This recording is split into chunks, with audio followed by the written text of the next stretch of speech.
हमारे कंप्यूटर के अंदर बहुत प्रकार की सिक्योरिटी होती है, जैसे आपकी सॉफ्टवेयर सिक्योरिटी होगी, हार्डवेयर सिक्योरिटी होगी, information security infosec is about protecting information from unauthorised access, use और थेफ्ट, मॉडिफिकेशन एंड डिस्ट्रक्शन। देखिए इन्फॉर्मेशन सिक्योरिटी होती है वो मतलब किसके बारे में होती है, हमारी इन्फॉर्मेशन की प्रोटेक्शन के बारे में, कि जो हमारी इन्फॉर्मेशन होती है उसको हम प्रोटेक्ट कैसे कर सकते हैं और किस चीज़ से प्रोटेक्ट करते हैं, अनऑथराइज्ड एक्सेस से, यूज़ और थेफ्ट से, मॉडिफिकेशन से, डिस्ट्रक्शन से। अब अनऑथराइज्ड एक्सेस क्या होता है, मान लीजिए कोई भी हैकर है, कोई भी अटैकर है, वो आपकी जो हरकतें होती हैं वो ऑब्ज़र्व करता रहता है, उनको ऑनलाइन बैठा हुआ कि आप अभी क्या कर रहे हैं और कैसे कैसे कर रहे हैं, हर चीज़ को बारीकी से ऑब्ज़र्व करता है। वो ऑब्ज़र्व करने के बाद अगर उसको कहीं पे भी कोई आपकी पर्सनल इन्फॉर्मेशन कहीं पर मिल गई तो उसके कारण से वो आपके सिस्टम पे अनऑथराइज्ड एक्सेस गेन करने की कोशिश करता रहता है। अनऑथराइज्ड एक्सेस का मतलब होता है कि आपकी परमिशन के बिना आपके कंप्यूटर के साथ, आपकी चीज़ों के साथ, आपके डाटा के साथ छेड़खानी कर सकता है। यूज़ और थेफ्ट, जब उसको अनऑथराइज्ड एक्सेस मिल ही गया तो उससे वो आपकी जो पर्सनल इंफॉर्मेशन होती है उसका यूज़ कर सकता है इलीगल एक्टिविटीज़ के अंदर। और मॉडिफिकेशन, मान लीजिए आपने अभी कोई डाटा, कोई डॉक्यूमेंट सरकार को या किसी व्यक्ति को भेजा है, तो उसमें वो कुछ भी मॉडिफिकेशन करके आपके करैक्टर को डाउन कर सकता है, आपकी इमेज पे धब्बे लगा सकता है। आपके बाद डिस्ट्रक्शन मतलब कोई बहुत ही ज़्यादा इंपॉर्टेंट डाटा है और आप कहीं पर भेज रहे हो तो उसको वो क्या कर देगा, डिस्ट्रॉय। डिस्ट्रक्शन का मतलब होता है डिस्ट्रॉय कर देगा उसको एक प्रकार से, फिर आप वहाँ पे फंस जाओगे। तो ये चीज़ें होती है, इनसे हमें अवेयर रखता है, हमें बचाता है। कौन बचाता है? हमारी इंफॉर्मेशन सिक्योरिटी हमें इन चीज़ों से प्रोटेक्ट करती है।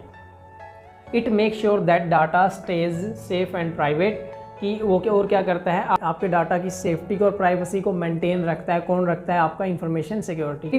की principles of information security, the CIA triad. ये आपका बहुत जगह, आप MSc कर रहे हैं या BSc कर रहे हैं, उस जगह पर आपका ये बहुत ज़्यादा यूज़ होता है और ये आपके एग्ज़ाम्स के अंदर भी आता है कि CIA ट्रायड क्या होता है, तो आप वहाँ पर इसका यूज़ कर सकते हैं। C होता है कॉन्फिडेंशियलिटी, I होता है इंटीग्रिटी और A होता है अवेलेबिलिटी, कि आपकी कॉन्फिडेंशियलिटी क्या होता है। देखिए, only authorised people can access the information, कि जिसको आपने अथॉरिटी दी हुई है, जिसके पास आपका कोई पासवर्ड है, उसका एन्क्रिप्शन कोड है, तो वो ही आपके डाटा को देख सकता है, ओपन कर सकता है, और बाकी कोई नहीं कर सकता। ये आपकी कॉन्फिडेंशियलिटी होती है कि आप कॉन्फिडेंस से कह सकते हो कि हाँ, मेरी इन्फॉर्मेशन कोई नहीं चुरा सकता। हाँ जी, जैसे आपका पासवर्ड प्रोटेक्ट योर ईमेल, अगर आपकी ईमेल पे पासवर्ड लगा हुआ है तो उसको कोई नहीं छेड़खानी कर सकता जब तक आप खुद उसको छेड़खानी करने का मौका ना दो। Integrity, the information must be same and not changed by the unauthorised person, कि जो आपकी इंफॉर्मेशन होती है वो आपकी सेफ रहेगी और उसको कोई चेंज नहीं कर सकता अनऑथराइज्ड पर्सन। कैसे?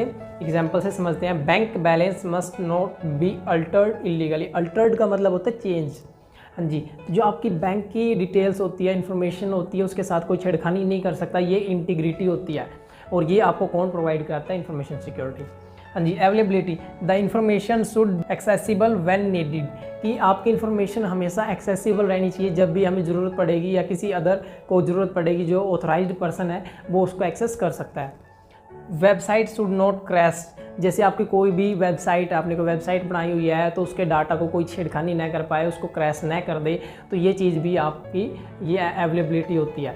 और इसको कौन प्रोवाइड करता है? Information security. तो ये हमारे बहुत सारी चीज़ें थी इंफॉर्मेशन सिक्योरिटी के बारे में, क्योंकि ये बहुत ज़्यादा ज़रूरी है और आजकल तो मोबाइल पे भी आपका आता है, आपको अवेयर करने के लिए। कभी हम